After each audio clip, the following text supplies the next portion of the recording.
Welcome, welcome. My name is Jared Coseglia. I am the CEO and founder of True Staffing Partners, and I'm joined here today by the amazing and incomparable Sarah Roberts, our Senior Vice President of Recruitment and Account Management. Sarah, say hi to everyone who is joining us here today.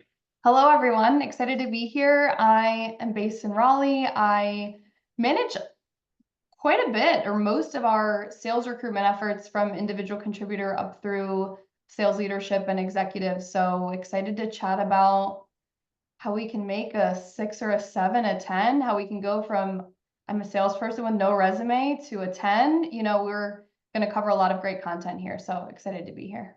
So if you are here for the first of its kind, a resume clinic for eDiscovery sales professionals, you have come to the right place. And a lot of what we're going to talk about today is not just for sales professionals, it's for all eDiscovery people, but it is going to be spun with an angle acutely focused on eDiscovery sales professionals, of which Sarah and I have probably placed hundreds over the last decade plus that we've worked in the space. So with no further ado, let's get to the meat and potatoes of this very juicy topic. Sarah, Yes. Start with some facts and myths about sales resumes for eDiscovery. So, Jared, should we be listing customers on our resumes? No, this is a myth. You should not be listing customers on your resumes. The way to redirect that is to say large automotive company, Fortune top 10 company. Giving the industry vertical is helpful because customers do want to see what sort of communities you swim in. Are you doing a lot of second requests? Are you deeply involved in all sorts of banking, financial banking and brokerage kind of stuff? So that's the better way to put it. Sometimes employers get a red flag sent up when they see that you've been overly transparent by actually listing customers' names on your resumes. And it's sort of, whether you intended to or not, invites people to go call people they might know at those companies. And you don't want that from a confidentiality standpoint. So no, this is a myth. That's right. Fact or myth, and this is one I've seen more of recently, actually. Should sales reps have photographs of themselves on their resume? This is a myth. The main thing here, and the guidance we give everybody as to why not put photographs, is largely because there's no reason to open yourself up for any unnecessary bias. And it's more likely that bias will be created by the inclusion of a photograph than you're going to somehow win someone over with your charming smile and appeal that cannot be articulated by the substance of the resume. So I say pass. Okay, number 3, my LinkedIn profile and amount of my connections does not matter. Oh, this is a great one because this comes up a lot. And sales professionals in eDiscovery would be surprised how much this comes up, because a lot of you are not necessarily in staffing exclusively, although a lot of you do have staffing. Yeah, it matters. Clients do come to us and they say, hey, this person's got 8 years experience, and you're telling me they're selling $3 to $5 million a year, but they've got 300 connections on LinkedIn. Something doesn't add up to me. Like, how did they pull that off? What are they using to create connectivity, and how are they successfully avoiding the engagement in social media? It creates more questions than it does answers. And so I think if you're a sales rep in the space, you've got to have a meaningful portion of your time spent to personally cultivating a social network on LinkedIn. Yes. Yes, that's right. Okay, the 4th one. Tenure is less important to employers of salespeople than operations? Fact or myth? That's a myth. That tenure is really important. People want to see you've stayed somewhere and had the ability to ramp and have inflection points and revenue acceleration. So this is definitely a myth. Now, look, you can only control your tenure so much, but one of the things we'll talk about today is a lot of people misrepresent the true tenure that they have because they've survived multiple acquisitions where companies have rolled into other companies. And when you read their resume, it looks like they jumped around a lot. And to someone in human resources that may be a layman and hasn't been in the industry as long as some of us have, may not understand that Exact got bought by Concilio, and actually you've been at that company for 12 years. And so really emphasizing the value of your tenure is important. We'll talk about how to do that today. Absolutely. This next one is one that I probably get the most questions about, and maybe one of the more controversial, but should my resume be no longer than 1 page? A 1-page resume is a red flag. Anything longer than 3 is also a red flag. Somewhere in the middle is the sweet spot. Look, we'll go over a lot of things that you could put on your resume today. It doesn't mean you have to put all of them on your resume today, but it's going to give you an arsenal of options with which to embellish a resume to make it a more accurate and deliberate picture of who you are and who you want to be. And I think a one-page resume is going to signal to most people that you don't have a lot of experience. And that may be who you are, and that's okay, but let's flush it out with the experience you do have to at least a page and a half, I think is appropriate. Yes, agreed. And the last one, will one resume work for all employers? Myth. So this is a big myth, and we get this a lot, and we get a lot of people who go to resume wizards or resume coaches and come back with what we would call a very generic resume. The problem with this is EDiscovery is not hiring for generic. So if you're looking to get out of the space, then this webinar may not be great for you. But if you're looking to stay in the space, you want to stay in the space. So generalizing your experience is not an asset. And one resume will not work for all employers. If you're applying to a software company, you want to angle to that. If you're applying to a company that has no doc review as part of their service that they're providing, and all you've been selling is doc review, you've got to position yourself in a different way. If you're working at a company that isn't global and you want to work at a company that's global, how do you articulate that and demonstrate the ability for you to have exponential success by joining the organization? Don't have one resume for all people. You're going to have to tweak it for each one. That's right. Totally agree.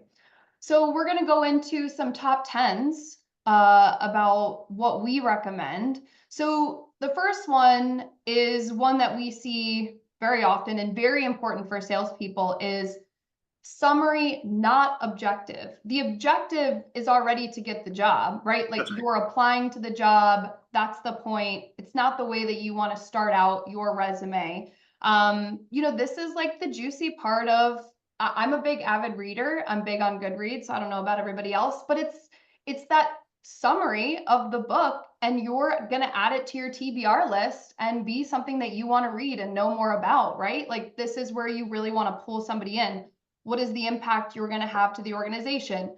Do you want me? This is, where you can speak to how you're influencing in the space and who you're influencing and how that's working, and kind of going through some of those things. And Monique, I want to show the before resume if we can, just to pull or give another example of a couple. So what not to do, right? This says objective. We already know the objective is for you to get the job.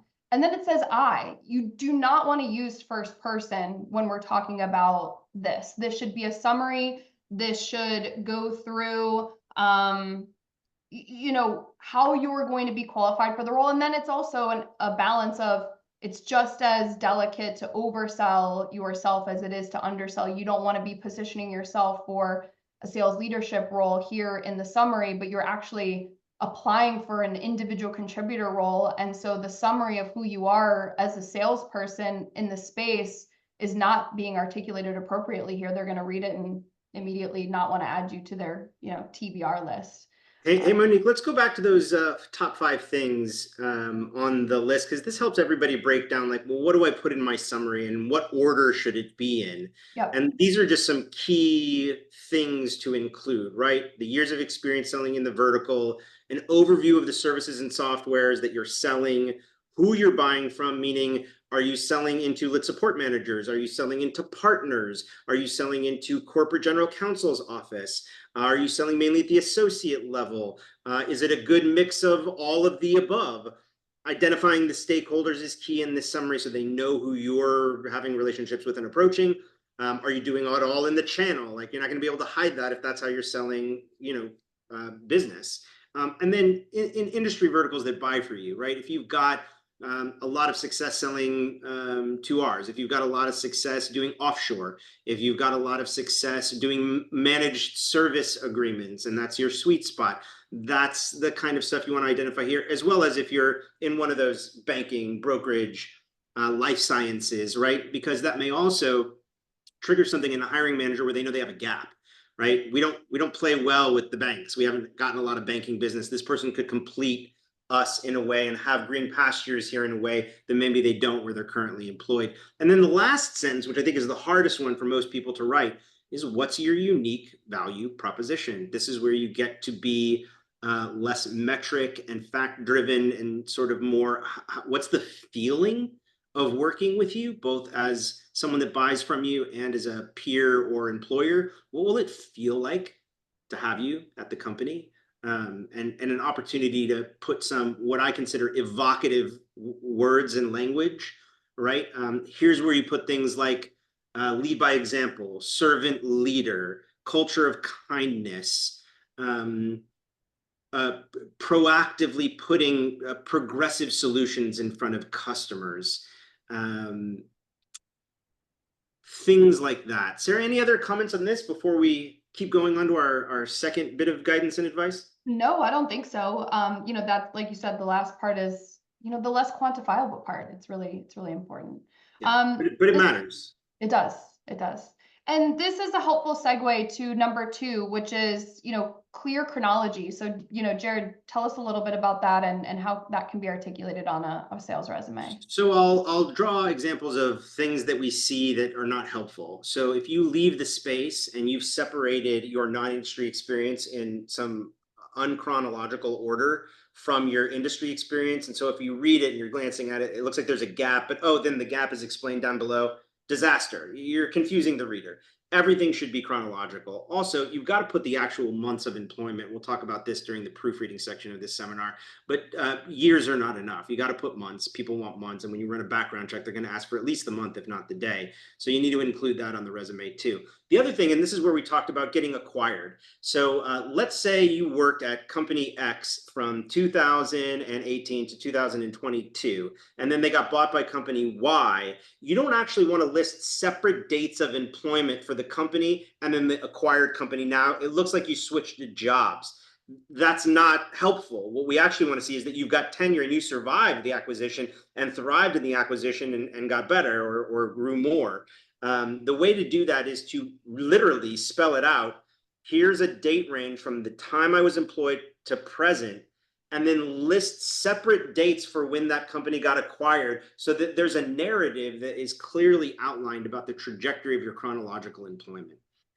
If you had a non-compete that you sat out for a year, you got to list what you did during that year. Even if you say was sitting out non-compete for 12 months, working in a vertical not related to legal, and now I'm returning back to the space. Explain it. It's better than creating mystery on your resume with the absence of information. And mystery is the death of all great resumes. If you're creating mystery with your resume, you're distracting them from fact and you're making them wonder about things and how it works and what you've actually done, as opposed to knowing.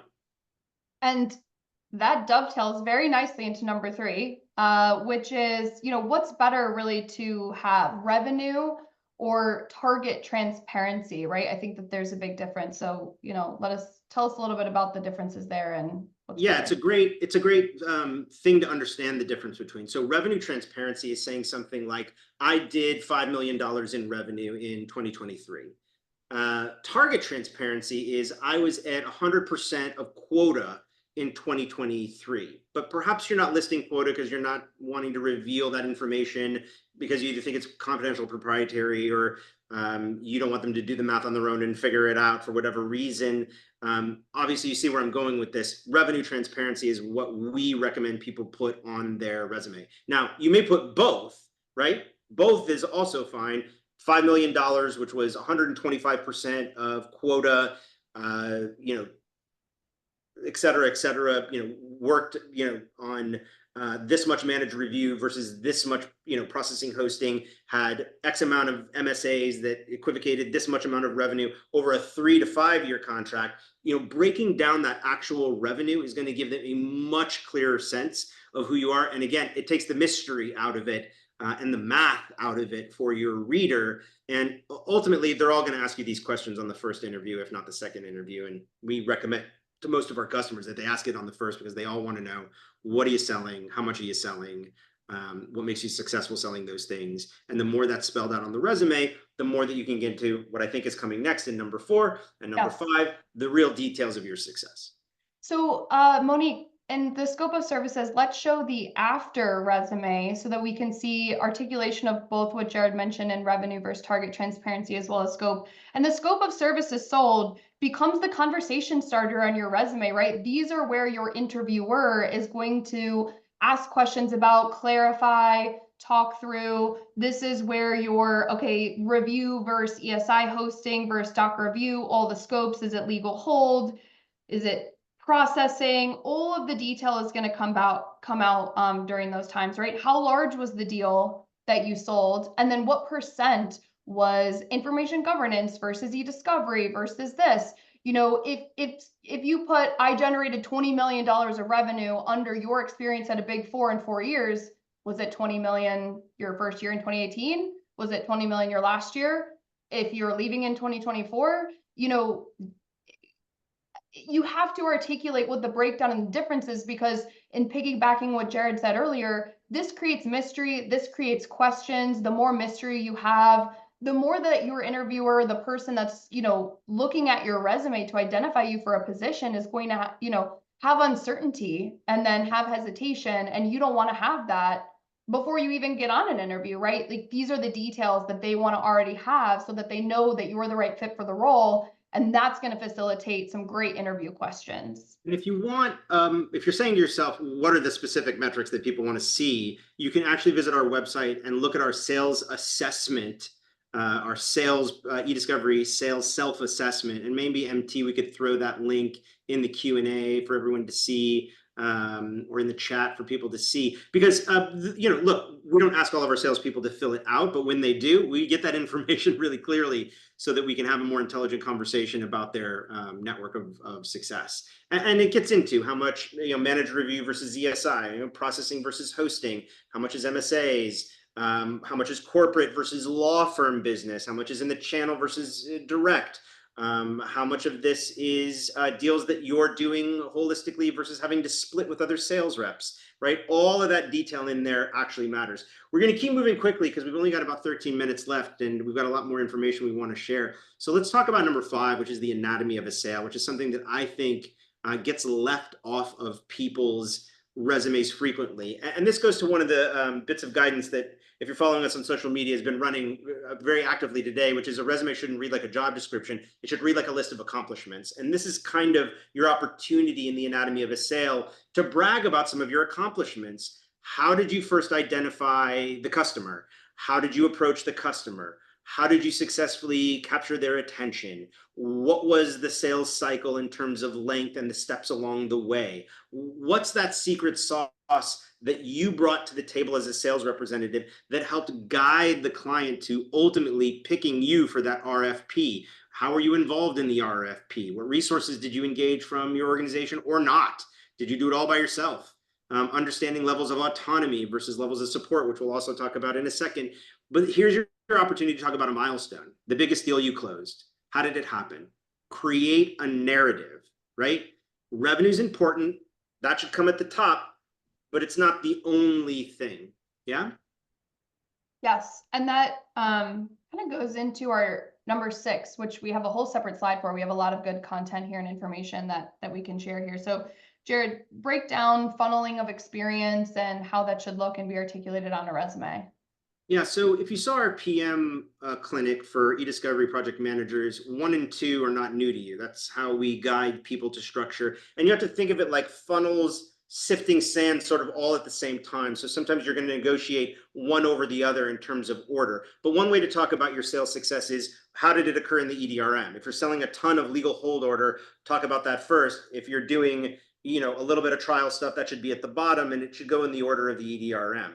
Another way to talk about it is sophistication, right? How strategic you are, what's your strategic initiatives, down to the more tactical administrative stuff that you do, like getting LinkedIn followers and connections. But the most important funnel that's different for salespeople is number 3, which is your sales cycle. What's the outreach? How are you networking? Are you going to conferences? How do you establish relationships? What's it like bidding for business? How do you win the business? What's your competitive differentiator as a sales rep? How do you mature relationships? What's your follow up after you've had a successful engagement with the customer? What are your metrics on repeat recurring revenue from customers that you've developed great trust and repeat recurring business with? How are you expanding your footprint in terms of your relationship network and your ability to sell? All of that information can kind of go in that order, right? We want to know first at the top of the resume how you break in, and at the end how you close. Yep. Sarah?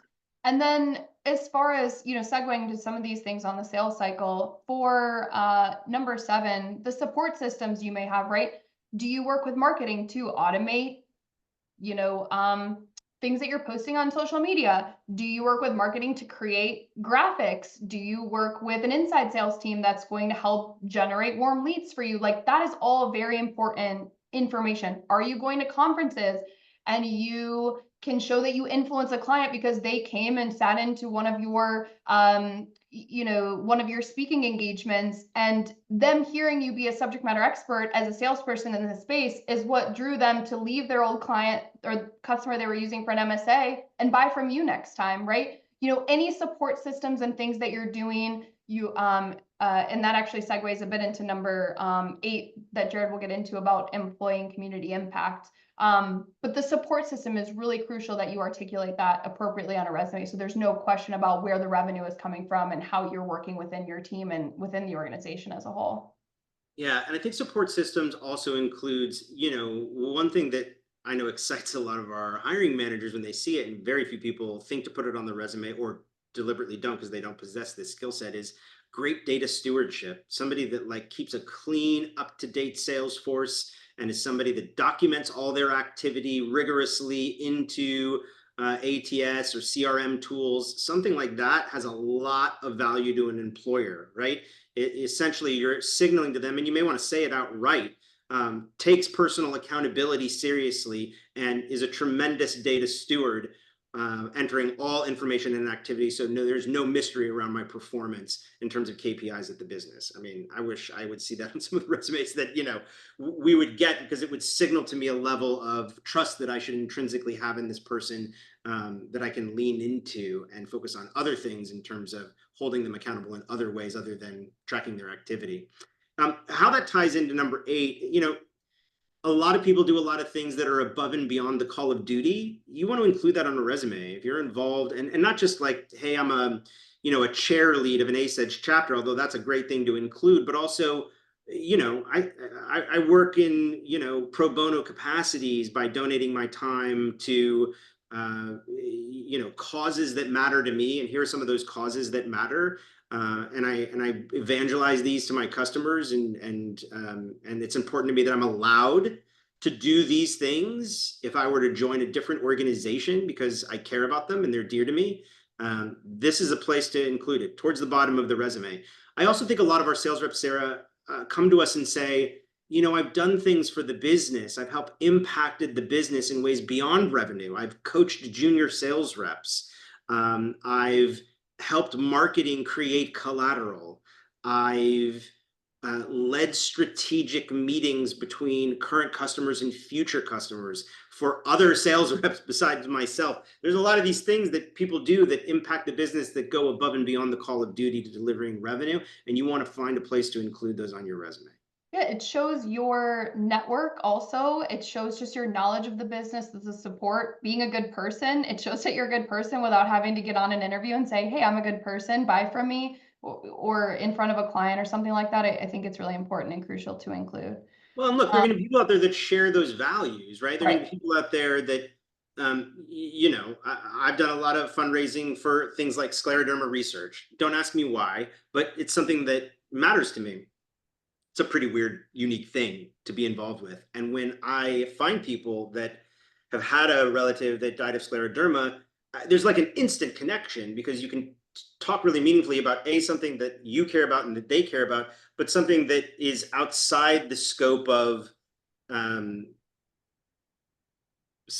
self, right? Something that is outside you. And yeah, people like to buy from people that give back, of Yep. course. And the one that most salespeople don't like, myself included, is the proofreading part, right? The details, like, you really need to be detail oriented when you're putting these things together. And Monique's going to pull up the before, because at a glance, this resume does not look terrible, right? This is not something that you would say, oh, wow, I can't believe we're using this as a before. But if you look, the top word objective is all capitalized. Then the next bullet underneath is the education, and it's not capitalized. And then you go under experience, and that's capitalized, right? So just things to keep in mind. The other thing is there's a paragraph and then there's bullets for, the big four experience. And then you go down underneath the vendor and it's just a paragraph.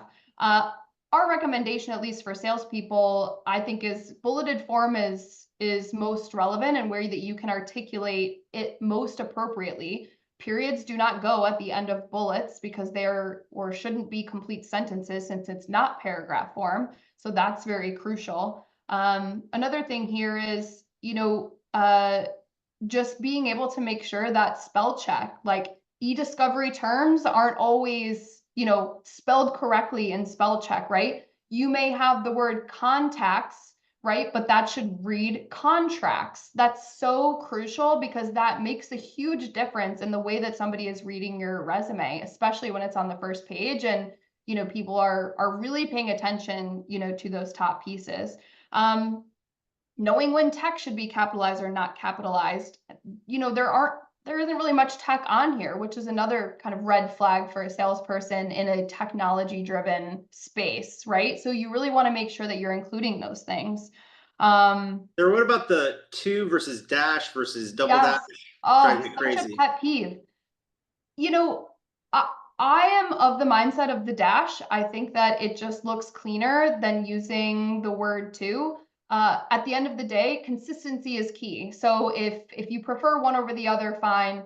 But we recommend the dash. We also recommend adding months. There's no months on here, right? Like 2016 could have ended in June. But then 2016 up top didn't start until January. That's important information. Or if there's no gaps, like that's important information. Again, we're coming back to this whole there's mystery now, then there's going to be questions, and we're really trying to advise on taking the mystery out of things. And there shouldn't be different fonts. There shouldn't be, like you really want to create a very nice, eloquent, easy to read. The less color, the less it's just cleaner. Well, and look, the reason is because a lot of people, I think, have a resume, then they update it, but they don't spend a lot of time going back and reflecting on all the things that they did in the past. They're just adding this new experience when they go to market. That's And right. I think part of what we're also saying is, the proofreading errors of 10 years ago are the proofreading errors of today. And a lot of people don't realize that the legacy resume that they keep going back to is a tainted well. So yeah, you got to go through the whole thing again, especially if you expect somebody else to. Though the emphasis should always be on the most recent experience. And I'll tell you, like some of these things might seem really nitpicky, like the dash versus the to, but it's one of those things that, at least for me, signals attention to detail. And so now I might ask more questions on an interview that help me unpack this person's attention to detail, as opposed to spending more time on the things that would be more substantive in getting to know their ability to be successful in the job. Because I'm afraid of having to mitigate a lack of attention to detail based on some of the minutia mistakes I've seen on the resume. 100%. And the other thing I'll mention on this really briefly is, look, 15 years ago, most people probably didn't go to college to be an e-discovery salesperson. So bring college down to the bottom, but the certifications, if you're a relativity certified salesperson, and we touched on this on the operations webinar as well, the training and certifications need to go at the top. Education should go at the bottom. Like, let people scroll down and see that if that's important to them, or they need to confirm a degree or no degree or whatever. This is more relevant. This should be at the top. And again, the beginning of your resume is really the juicy part in which you're pulling somebody in to want to read more, and you want to make that as relevant and specific as possible. Sarah, we've got 1 minute. I want to touch briefly on our last piece of guidance and advice, and then open it up in case anyone has any specific questions they'd like us to answer at the end of this webinar. Number 10 is a very ethereal one: style, substance, and strategy. We include this here because it's not always just about numbers and cents. People want to get a sense of your style, and sometimes the best ways to express style is to use verbs and specific verbs that evoke emotion on a resume, right? As opposed to just tasks that were achieved. So take opportunity to look at your resume and where you could embellish with words and verbs that inspire emotions in people, that make them excited about exploring your candidacy. This half hour went by real fast, didn't it, Sarah? So fast, so fast. We've got time for a few questions. If anyone has any, we're happy to take them. And also, if anyone has any follow-up or would like a private consultation with Sarah or myself about their resume, if you're watching this in replay, you can still contact us and we'll review it in the reel. You can also download our eDiscovery jobs report. Sarah, I see we've got a question here. Aren't many resumes reviewed by a bot or AI and not a person? Any thoughts on that? What are your thoughts on that, Sarah? So my annoying answer is that it depends. I think that some organizations generally can be using those. We here do not qualify or disqualify a candidate based on going through any sort of AI or anything like that. We're seeing it more and more. So I think that's where the crucial keywords, that's where, having the numbers and things like that that are relevant to the space and relevant to your experience are so important on a resume. Where the paragraph form is probably not going to be your friend is because they're going to have to read through all this, where the bullets and the numbers and, the industries, the EDiscovery, verbiage, relativity, iConnect, Nuix, whatever tool that it is that you're selling or working with is very important to include. What are your thoughts, Jared? I would ask a question back. Aren't many resumes written by robots now? And I think that's maybe your bigger concern is we're starting to see a lot of people use ChatGPT to write their resumes. And I do think that particularly people in legal technology are sensitive to that. If they feel like your resume reads like it was written by AI, that might be a knock on your candidacy. So if you had your whole resume rewritten by AI and you're like, this is great, send. Think twice. You want to make it your own. You want to make it personal. Back to that style substance conversation. Like, it needs to feel authentic too. Authenticity is important. And sometimes when we are using resumes that are written by ChatGPT, it starts to feel less authentic. It might feel more polished, but it also might begin to feel more inauthentic. As it relates to AI reading robots, I mean, everyone's using them. We've now got a few customers that are using AI robots to actually conduct first round interviews. So you will be interviewing with a robot on a first round. It is something that you have to embrace. And I think companies will be very sensitive about how they disqualify people based on a robot reading their resume. But the easiest way to disqualify somebody without bias are typos. It's the easiest way. A robot can read your resume and see you've made grammatical, punctuation, spelling errors, and they can rule you out for that reason. This resume is going to go to a stack of people that didn't proofread their resume, and so we're not going to consider them for that reason. That's possible. So some of these things you can buffer against, some you cannot. This person's resume had relativity all over it, and we need someone who's selling relativity. This person didn't even talk about it. It's not on their resume. It didn't hit the relativity keyword filter. What are those things that are on the job description that you're applying to, or that the company, based on doing your intelligence and due diligence, utilizes, that you need to make sure an OCR will pick up at the most basic level? I do think considering that is critical in today's environment, and will become more critical over time. I think the thing we're all concerned about is intrinsic bias based into AI. We need legislation to come out beyond New York City's legislation for that to really codify into guidance we would give people. But great question. We're 4 past the half hour. If anybody has any follow-up questions, you can reach out to us here at info@treestaffingpartners.com. You can connect with True on LinkedIn. Please do so. If you're watching this in replay, This is evergreen kind of information. Share it with your friends, share it on social media. Part of what we do to give back to the community is provide guidance that we think will really empower and help people succeed even further. So thank you for joining us today. Sarah, thank you. And a quiet round of applause for Monique Day, who's been driving this whole thing from behind the scenes and did a beautiful job. To our marketing team, MT and Sarah Brown, who also have done great work behind the scenes and putting this together for everybody. Thank you, Team True. Thank you for everybody who's joining us and watching us in replay. Sarah, last thought? No, thank you. That was wonderful. If you have any questions, like Jared said, feel free to reach out to us.